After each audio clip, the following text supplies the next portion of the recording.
Hey everybody, I hope you're doing well.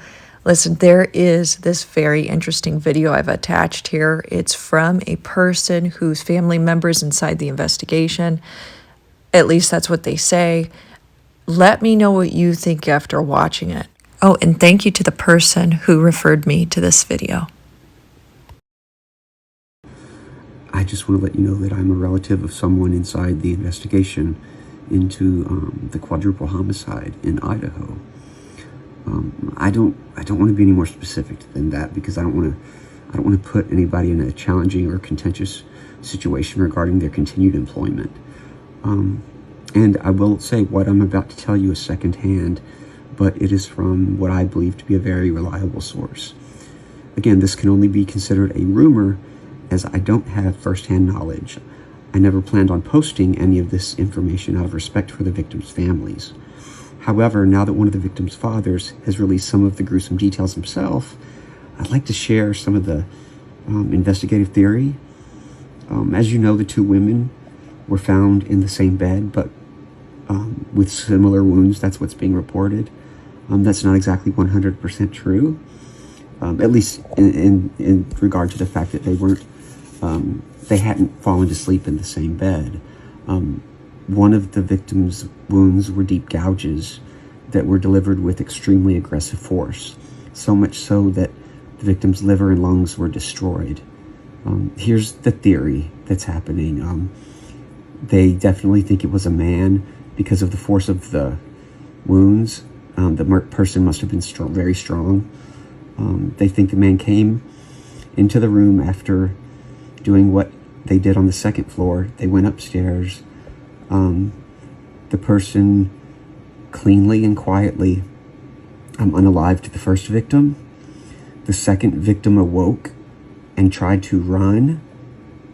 They believe that the man possibly grabbed her, and she screamed loudly, apparently.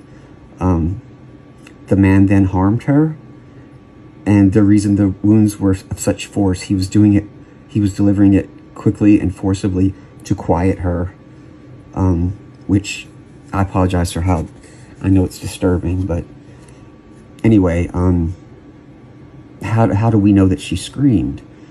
Because 3 individuals reported hearing a scream between 3:45 and 4 o'clock. That's why the police have such a specific time frame as to when the murders occurred, because I don't know if you noticed, but the authorities weren't called the next day until late in the morning, yet they had a very specific time frame when the murder happened. They think the scream is why. And after reviewing video files from the neighborhood, they reviewed security cameras in the area, and they have an audio file I haven't heard it, but I was told that you can clearly hear a loud scream from a female. That scream was recorded at exactly 3:38 a.m. Neighbors say they didn't call the police because they said there's often loud noise coming from the house. I was told that there are parties there all the time. Again, I don't know if that's true, but it's what I was told. The weapon used was a long serrated-edged hunting knife with a fixed blade. The weapon had not been in the house. The person brought it with them and took it when they left. The 2 victims were on the same bed, not side by side. One victim was found on top of the other. The reason is that the one tried to escape and was grabbed, harmed, and then shoved and fell on top of her friend. That is why there's a lot of blood mixtures at the scene. They're also desperately looking for this white car. The reason being is that it was seen speeding by an A&W gas station. I don't even know what that is, but anyway, again, it could be wrong. I was just told it was seen speeding by an A&W gas station / hangout at 3:45.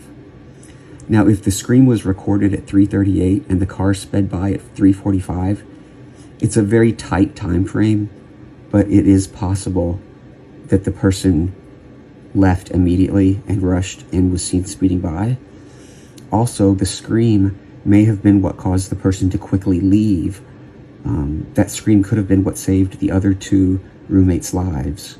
The person knew that they might be detected, so they sped away. Again, this is all just rumor. Take it for what it is. I just pray for these young people. I hope they rest in peace and that their families can find peace after this horrible crime. And I hope that the person who committed it can be brought to justice.